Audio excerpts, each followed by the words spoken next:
Flint's the music leader. We are Club 93781 show featuring local artists, producers, and if you're doing something positive in Flint, I want to talk to you because there's way too much negativity in the city. Got Flint's very own Nygee in the building. What's up, man? What's going on, brother, man? Man, I'm excited for this High Times Country Fair Cup. Your boy Greg Joslin on the bill, along with Detroit's own Trick and Royce. You're going to be out there for it. It's it's an event, man, that I think is much needed in the city of Flint. Not only with the medical marijuana thing that's going on, but also it's just something, I think it's something positive. You know, when people think about, marijuana and everything, there's such a stigma to it. But, I mean, you'll be out there. And what's it like seeing, Joslin's project, you produced quite a bit of tracks on that. Yeah. With Greg, me and Greg been working on the album 2.5, maybe even 3 years. Mm-hmm. I produced, I think, 12 out of 16 tracks. The other producers are my little homie Cadet and Banks. Okay. So the project is pretty solid. Greg just told me last night too that Trick was listening to it, and he had hit him like, "Yo, what's up, nephew? I dig the album. Like that shit is hard." Yeah. So Trick loving it. You know what I'm saying? That's the OG. That's the legend. So you got to respect it. So y'all should pick it up. Go to Genesee County Compassion Club on Center Road, pick it up, holla at Greg Joslin. How did you get into this whole producing thing, man? Like, what made you, find the passion for it instead of going, and not to sound like rude or whatever, but the typical route with Flint is to become a rapper. Right. What was your journey as far as producing? When I started as a rapper, like most people. Mm-hmm. I started as a rapper. My brother rapped, my whole family rapped. We all had my family is known for music. My granddad owned a record shop back in the day called Soul Beat. It was one in here in Flint, one in Saginaw. I want to say in Indiana as well. Mm-hmm. So music just always been a fixture in my life to begin with. My brother was rapping. I got to rapping. I got caught up in it.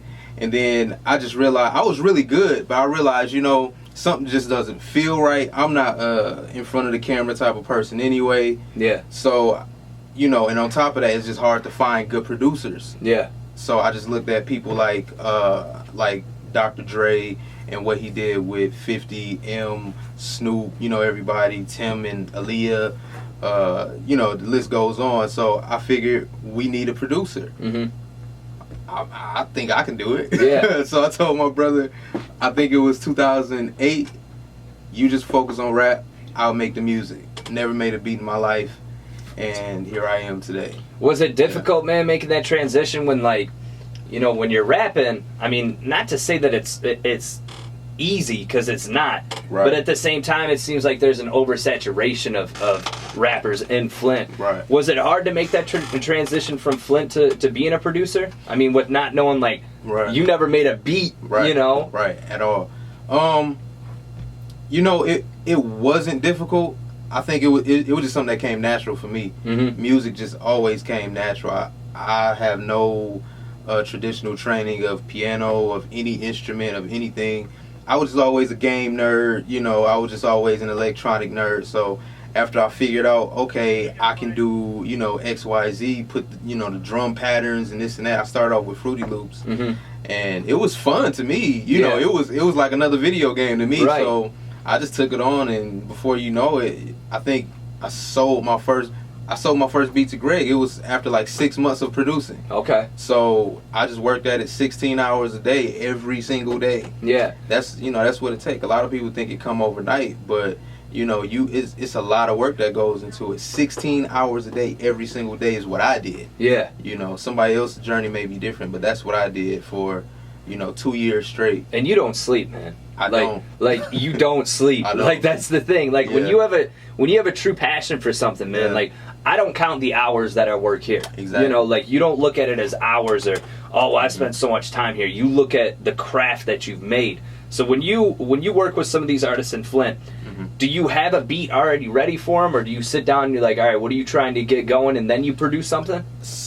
Sometimes I do, sometimes I don't. Sometimes I really create whenever I feel inspired to create. I'm not the type of person that just has a ton of beats. I do have a ton of beats, so let me not say that. Yeah. But I'm not the type that just, will always send you a folder of beats. Sometimes I would get an inquiry. Someone says they want to work with me, and I'm like, okay, I'll listen to the catalog, and I'll create something specifically for that person. Oh, okay. You know, I'll even take a song that's something like Bootleg.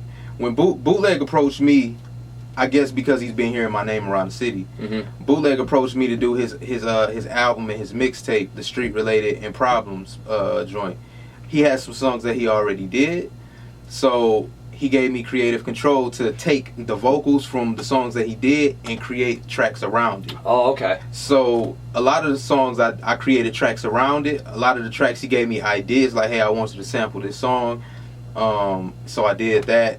So it's a case-by-case scenario. Sometimes people just like something in my catalog. Other times I will create it from scratch specifically for the artist. Now, with Street Related and Problems, how many tracks did you produce on that? Well, altogether I produced like 9, but I think what made it to the album was maybe 4 or 5. I can't remember off the top. Well, when you're producing something and you send it to an artist and then they end up using something else, is that kind of like, man, like I spent so much time? Listen, it's some records that ID got. Bootleg got some tracks. They'll probably never see the light of day, or some alternative versions to the songs that did make the album that I produced. Yeah. Man, I'm so mad it didn't make it. I'm so mad it didn't make it. Yeah. I mean, it's a lot of songs. Even a few years ago, I produced a record for 2 Chainz and Cap One, and never saw the light of day. So it's just situations like that. Hopefully one day they'll be like, yo, I forgot about this song and throw it out. But you know, I think that was maybe 2011 or something like that. So. But so did they reach out to you when you produced something? Did you send it out to them? They were like, "Yo, we like that. We're gonna use it." Yeah. The 2 Chainz situation. I had a relationship with. At the time, I had a relationship with Cat One, his right hand man, that's his artist. Because I was doing marketing for a lot of record labels at the time. So, having marketing with record labels, I built relationships with artists. Yeah. So one of the artists just so happened to be 2 Chainz homie. So I sent him some beats because he didn't know I made beats. So I sent him some records, and then he hit me like, "Yo, I'm in LA right now. I'm gonna check it out as soon as I touch down in Atlanta." And like maybe, I don't know, 3-4 hours later, he hit me like, "Yo, we recording it right now." That's crazy. I'm like, what? Yeah. So it happened that quick, and it also never was released. Yeah. So, it is what it is. It's plenty more. Yeah. So when you look at other Flint producers, and obviously I'm not looking for you to talk trash or nothing like that, but they all trash. They all trash. Jokes, I keep. Yeah. When you look at like other artists in the city and other producers in the city, what do you think is the biggest problem in Flint? I mean, obviously you've worked with other big name artists, but what do you think is the biggest issue in the city? Man, it's a lot of issues in the city. The biggest would probably be like we talked about off air about a lot of people feel entitled. A lot of people feel entitled to get support from people, whether it be fans, whether it be radio, whether it be DJs or anything. A lot of people feel entitled. They have this ego about themselves. I've been doing this long enough to understand the way that it works from an artistic level and from a business level, a business perspective. I've seen both sides. Yeah. I've had songs on radio. I've helped get songs on radio. So I see how it works. And a lot of the artists around here,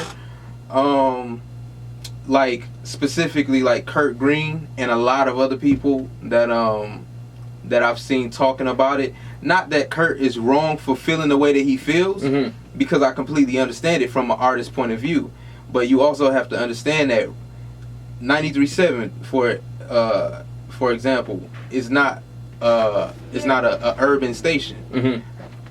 93.7 is a top 40 station. Right. 93.7 is not entitled to do anything for you. Yeah. Considering you're not their demographic to begin with. And I think what it comes down to too is everybody thinks that you know, like we work with labels. Right. You know, we work with all the labels. So if you're an artist in Flint, you should be focused on getting your music outside of the city of Flint. Exactly. And having us look at it like, yo, this dude's backed by this. And even if you're independent, I mean, you look at people like Mac Miller and Macklemore that, you know, that blew up so much from their music, and they might have had a distribution deal, but not an actual deal with a label, and they were just so hot that they blew up. Right. The problem that I have, and the problem that I think that a lot of artists have, is their marketing techniques, their way of feeling entitled, their way of, oh, I'm going to put this, you know, I'm going to put this on Facebook and everybody's going to feel this way, because to me that screws you over. And I mean, there's been people who have come in here that have talked shit about Club, and I've recognized them as a good artist and put that shit aside and said, you know what,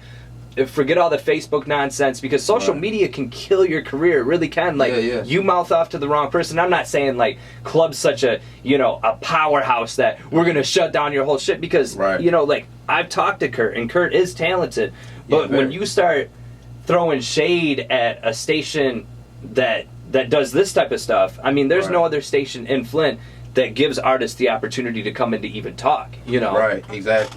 Exactly. So artists have to look at it that way. Like Club has, well, y'all got what, like over, between Twitter and Facebook, 300,000 you know, likes, fans, and so that's a potential market to reach 300,000 people on a daily basis. So if you have the potential to reach 300,000 people, why wouldn't you support somebody that's trying to do what they can to get you in front of that audience?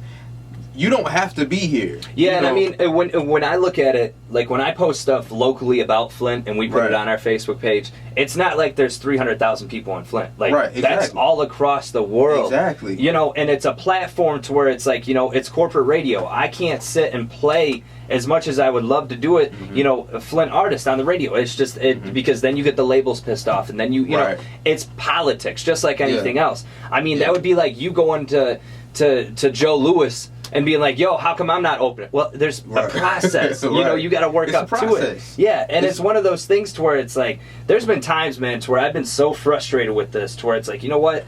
I'm just going to drop it all together. It's more drama than what it's worth. But then I think about the artists that do show love, you know, and the artists that do come through and sit down and actually take the time to talk and everything. I mean, it's just all about how you put yourself out there. And like with you, with your marketing background and your record label background of working with the labels, you understand that. Like I was telling you, there was someone who sent me a press kit. And that to me was crazy. It was like, you got your shit together that much that you sent together a press kit. Instead of saying, yo, Art, what up? My homie said to hit you up for an interview. Like, it don't work like that, you know? And I mean, you probably see it too, working with certain rappers in Flint. I mean, have you ever had it to where people have come up to you and been like, yo, I'll give you $10 for that beat? Yes. Like, that to me, that is insane. Yeah. It's insane because it belittles your worth, you know? Like, you really think I'm worth $10? You know, I put in a lot of work. You know, these bills ain't gonna pay itself. Right. You can't give Comcast $10 and be like, here you go. You know what I'm saying? So it's like I set a standard for myself, and you know, I expect other people to at least respect it. Right. Even if you say, you know what, that's not for me right now, at least respect the fact that I understand my own worth. And a lot of artists around here have to understand their worth. A lot of artists around here have to understand that it's a process that you have to go through. And a lot of people pay dues to get to where they are right now. You know, and another thing, a lot of artists that want their songs on radio, a lot of them not registered to BDS. Right. They're not registered with Media Base. They're not registered with BMI, ASCAP, CSAC, any of these people to even keep track of how many times the song was spent. It's YouTube quality music that they want to get on the radio. Exactly. So it's a process before you come at a radio station, you know, with some BS. Want to trash them, and again, it's not no disrespect to anybody that feels everybody's got opinions. I mean, you have an opinion, but we also, as artists, we have to look at it from another, you know, perspective. We have to look at it a different way. You know, we have an obligation to uphold with the city, with fans. We have to bridge that gap between radio and the artist. Because it's a distrust there. We don't trust radio. Radio don't trust us. So we have to start doing what's right and doing it in a more responsible manner. Yeah. Maybe we will start, we can gain that trust back if we show that we're professional, we're prepared for whatever it is that it takes to get to the radio. We get marketing strategies together. Yeah. We can figure out how to get views on our videos. It's not difficult. Right. It just takes some time. It takes somebody to take the time out of their schedule to actually learn. Mm-hmm. A lot of people don't educate themselves on it. They just see it and they go for it without educating themselves on the background of it. Yeah. So that's what we need more than anything. I'm a learner. I research everything. Mm-hmm. Like 1,000 times I will research everything. So, even in your political and social views too, Yeah. man. Like, I'll see people come at you on Facebook and be like, "You're wrong," and then you'll write a paragraph and nothing but knowledge, like nothing. Yeah. Like, it's not like, "Oh, fuck you, you don't know what you're talking." Like, you come back Yeah. with like, "Yo, I come with facts. yeah," and that's what you have to do in every aspect of your life. Everything. You can't just say, "Fuck the radio station, they don't do shit for me." When I did this on my own, like, I didn't ask nobody. I just said, Right. Clay and I sat down and I was like, I want to do something for the artists. There's a lot of artists, but then you got people on Facebook that are like, and I don't know this person, but I know somebody said like, "Yo, they're going about it the wrong way about sharing the videos." And like you said, you're reaching 300,000 people. Like, Yeah, it's if a you want to potential think market. outside the box, like doing this digitally and putting it up on Facebook and YouTube, that makes it to where everyone can watch. Millions of people. Yeah, it's not just on Yeah. the radio. Like, radio as a industry needs to start thinking digitally, just like Right. rappers do. If you're a rapper and you don't have a social media account, you don't have a Twitter, or you don't have a Facebook, or you don't have a SoundCloud, or or a Bandcamp or whatever, Right. you're screwing up. Yeah. Because there's 50 people ahead of you that have marketing plans already. Right. Right. Exactly. If people want to hit you up, man, on social media to get at you for beats or anything like that, how do they go about it? Soon I'm gonna start directing everybody to my manager. You dropped the manager card. Look, man, I got it. Sometimes I need somebody. I need a facilitator. Yeah. I need a facilitator because I've been there. I've had a million, people hitting me up. So, I've had a manager. Mm-hmm. Right now, I'm just taking a little bit more serious so I can really focus on creating versus trying to figure out who wants tracks. And I just want to focus on creating. So, my manager, Breeze, info for Breeze, the number 4. Info for Breeze at gmail.com. Okay. Or Or you can reach me directly, Nygee.online@gmail.com, Facebook Nygee Gant, NYGEEGANT. You just Google it. Okay. Something will show up. Just Google me. Yeah, something will show up. Nygee, I appreciate you coming through, man, I for the appreciate 8-1 you. show.